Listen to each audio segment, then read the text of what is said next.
Hello students, आज हम बात करेंगे क्वांटिटेटिव एवोल्यूशन के अंडर रिटन एग्जामिनेशंस में objective type questions and short answer type questions के बारे में। ठीक है, जो हमारा प्रीवियस लेक्चर था दैट वाज अबाउट ऐसे टाइप क्वेश्चंस। ठीक है, ऑब्जेक्टिव टाइप मीन्स वस्तुनिष्ठ प्रश्न एंड शॉर्ट आंसर टाइप लघु उत्तरात्मक प्रश्न। लेट अस सी शॉर्ट आंसर टाइप क्वेश्चंस क्या होते हैं। Short answer type questions are the type that can be answered by a word or a few sentences. It uses a direct question. जो short answer type questions होते हैं उसमें एक सीधा स्पष्ट बोल सकते हैं, ठीक है, डायरेक्ट क्वेश्चनिंग होती है और इसका जो आंसर है कुछ शब्दों में या फिर कुछ वाक्यों में दिया जाता है। क्लियर? Now it's use.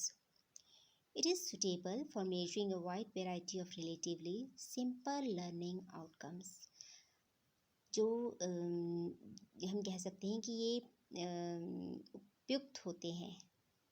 ठीक है, अगर हम साधारण अधिगम विद्यार्थियों के साधारण अधिगम परिणामों के बारे में, ठीक है, सिंपल लर्निंग आउटकम्स के बारे में हम लोग जानना चाहते हैं, ठीक है, उन्हें असेस करना चाहते हैं, उन्हें मेजर करना चाहते हैं, तो ये उस अधिगम से संबंधित उनकी एक विस्तृत, जो कह सकते हैं विस्तृत क्षेत्र, ठीक है, उसका मापन करते हैं। क्लियर?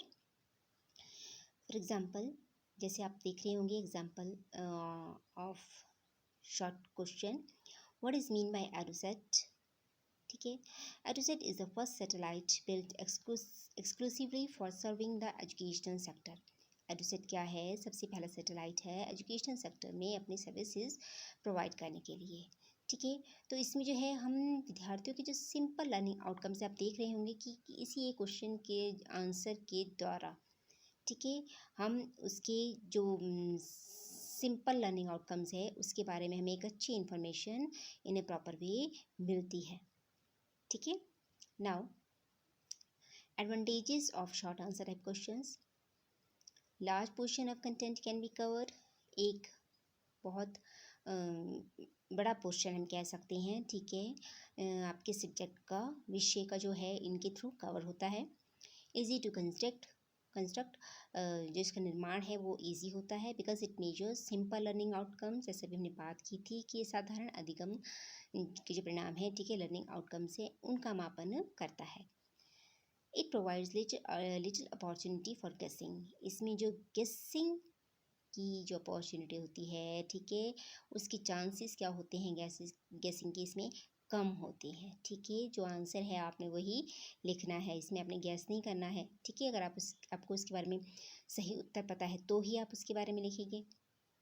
ठीक है, it is useful in interpreting diagrams, charts etcetera. और जो ये शॉर्ट आंसर्स होते हैं ये डायग्राम्स को, चार्ट्स को, ठीक है, उसे एक्सप्लेन करने में बहुत उपयोगी हैं क्योंकि उसे हम 2-3 सेंटेंसेस के माध्यम से डायग्राम से चार्ट को बहुत ही अच्छे तरीके से एक्सप्लेन कर सकते हैं और उससे रिलेटेड जो इन्फॉर्मेशन है उसे प्रेजेंट कर सकते हैं। नाउ डिसएडवांटेजेस और limitations. Number 1, it leads to rote learning. जो शॉर्ट आंसर टाइप क्वेश्चंस होते हैं वो रटने की प्रवृत्ति को बढ़ाते हैं, ठीक है, विद्यार्थियों में। Personal bias of teacher and students are involved. इसके मूल्यांकन करते समय, ठीक है, जो अध्यापक होते हैं और जो विद्यार्थी होते हैं उनकी जो कई बार पर्सनल बायस मीन्स पक्षपात, ठीक है, कई बार उसके चांसेस भी रहते हैं। ठीक है, it cannot test the expression ability of students. इसमें विद्यार्थियों की एक्सप्रेशन एबिलिटी को टेस्ट प्रॉपरली नहीं किया जा सकता क्योंकि अभी हमने कहा कि 2-3 शब्दों में दिया जाता है इसका आंसर, तो जो टू द पॉइंट आंसर होता है, ठीक है, तो वो जो आंसर है that should be related to question. ठीक है, तो इसमें एक्सप्रेशन के जो चांसेस होते हैं वो क्या होते हैं, उसे प्रॉपरली चेक नहीं किया जा सकता, टेस्ट नहीं किया जा सकता।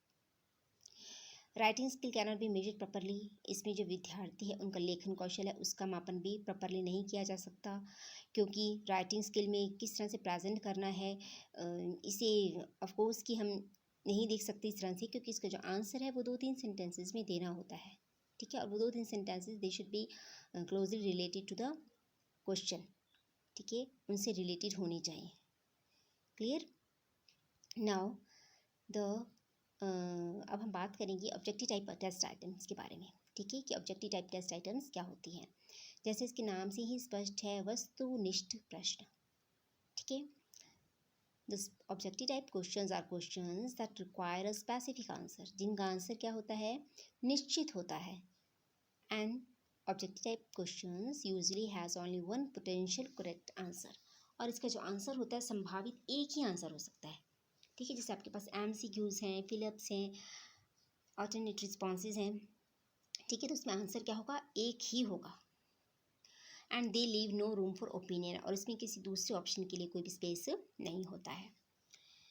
Objective test is so name because the system of scoring is objective rather than subjective. Objective test का ये नाम क्यों पड़ा या रखा गया, वाई, बिकॉज जो इसमें स्कोरिंग का सिस्टम होता है वो ऑब्जेक्टिव ही होता है, वस्तुनिष्ठ होता है, रादर देन सब्जेक्टिव, व्यक्तिनिष्ठ होने की बजाय। जो हमारे ऐसे टाइप क्वेश्चंस होते हैं वो क्या होते हैं, सब्जेक्टिव होते हैं, ठीक है, क्योंकि उसमें at the time of scoring there may be chances of biases, ठीक है, personal biases we can say, but in case of objective type questions it is not possible. इसमें इस तरह की कोई पक्षपात की संभावना नहीं रहती, ठीक है। आपने कैसे एक्सप्रेस किया है, आपने कैसे लिखा है, वो मैटर नहीं करता है, आपने राइट लिखा है या wrong, that matters. Clear? Now let us see kinds of objective type test. Objective type test की आप सामने डिफरेंट काइंड्स देख रहे होंगे। Recall test, simple recall, recognition test. Recall को हम फिर फर्दर क्लासीफाई कर सकते हैं, simple recall test and completion, ठीक है, दो तरह के होते हैं। और कंप्लीशन को फिर हम फर्दर डिवाइड कर सकते हैं, ऑल्टरनेट रिस्पॉन्स, ठीक है, multiple choice test items, matchups, classification, like this, ठीक है। all these are the different forms of objective type test. Now let us see advantages of objective type questions. Number 1, objectivity.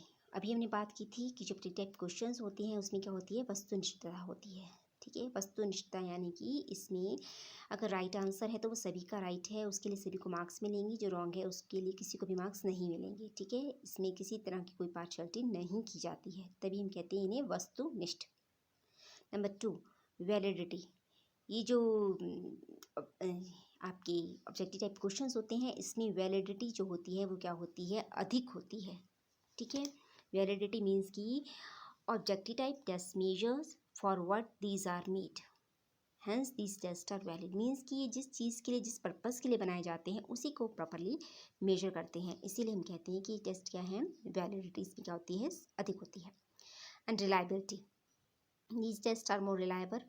In this test, if the administration is repeated on a pupil or a group of pupil, the results obtained every time show relationships. Means कि अगर हम एक ही test को repeat करें, ठीक है, on the same group of people और on a people, then जो रिजल्ट्स हमें मिलेंगे उनमें क्या होगा, एक तरह का क्लोज रिलेशन होगा, ठीक है।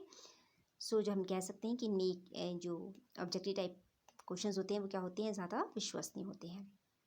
कंप्रहेंसिबिलिटी, कंप्रहेंसिबिलिटी मीन्स की समग्रता, समग्रता इन द सेंस कि जो ऑब्जेक्टिव टाइप क्वेश्चंस होते हैं वो सब्जेक्ट एरिया के बहुत अधिक विस्तृत क्षेत्र को, या हम कह सकते हैं कि लगभग सभी, ठीक है, संपूर्ण क्षेत्र को जो है वो मेजर करते हैं, ठीक है, उसका मापन करते हैं, ठीक है। So these test are more useful than the essay type test. Clear? And utility, objective type test are more useful because these are constructed to achieve some objective. इनकी उपयोगिता क्यों है, क्योंकि ये किसी न किसी ऑब्जेक्टिव को अचीव करने के लिए बनाए जाते हैं, ठीक है। मीन्स कि after achieving the objectives on the basis of results the pupils can be guided easily. After achieving the objectives, objective प्राप्त करने के बाद, अचीव करने के बाद विद्यार्थियों के रिजल्ट के बेसिस पे जो है, जो विद्यार्थी हैं, स्टूडेंट्स हैं, they can be guided easily, ठीक है ना, उन्हें उचित मार्गदर्शन प्रदान किया जा सकता है, ठीक है। इसलिए ये जो है इनकी these are more useful. Next is administrability, the administration of this test is very simple for teachers, ठीक है, since the directions are easy to understand, hence peoples follow them very easy. जो इनकी प्रशासनिक प्रक्रिया होती है वो इजी होती है, ठीक है, जिनसे रिलेटेड इंस्ट्रक्शंस होती हैं वो भी स्टूडेंट्स को फॉलो करने के लिए इजी होती हैं, ठीक है। And last one is easy to mark. इसकी जो मार्किंग होता है, स्कोरिंग सिस्टम होता है, वो भी क्या होता है, ईजी होता है और क्विक होता है, ठीक है। It doesn't take much time. Now let us see disadvantages of objective type questions. Number 1, blind guessing. Sometimes students didn't know the correct answer, so they guess, ठीक है, वो ऑप्शंस में से गेस करते हैं, और जिनके ऑप्शंस में से जो ये गेस करना है ये कई बार क्या हो जाता है, प्रूफ रॉन्ग, ठीक है। तो हम कह सकते हैं कि there are chances of blind guessing. Difficult to measure mental ability.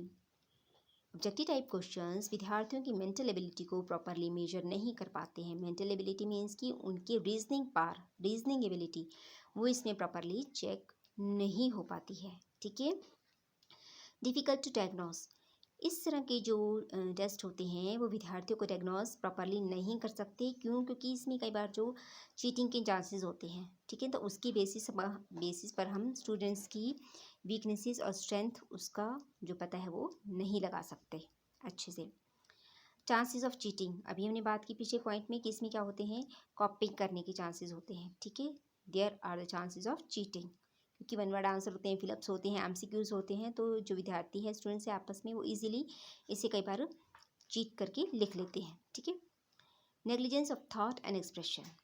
जो इस तरह के क्वेश्चंस होते हैं उनमें जो है विद्यार्थियों की चिंतन प्रवृत्ति को और उनकी जो एक्सप्रेसिव वे ऑफ एक्सप्रेशन है, ठीक है, उसके लिए कोई भी स्थान नहीं होता है। क्लियर। डिफ़िकल्टी इन कंस्ट्रक्शंस, और जो इस तरह के टेस्ट होते हैं उनकी जो कंस्ट्रक्शन है उनमें भी प्रॉब्लम आती है, because difficult to question because preparation requires a lot of labour, time and money.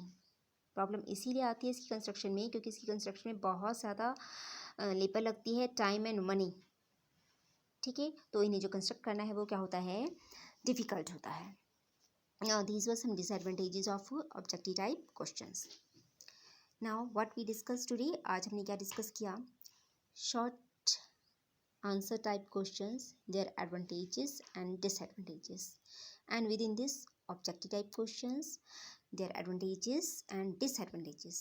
I hope you understand this topic. Thank you.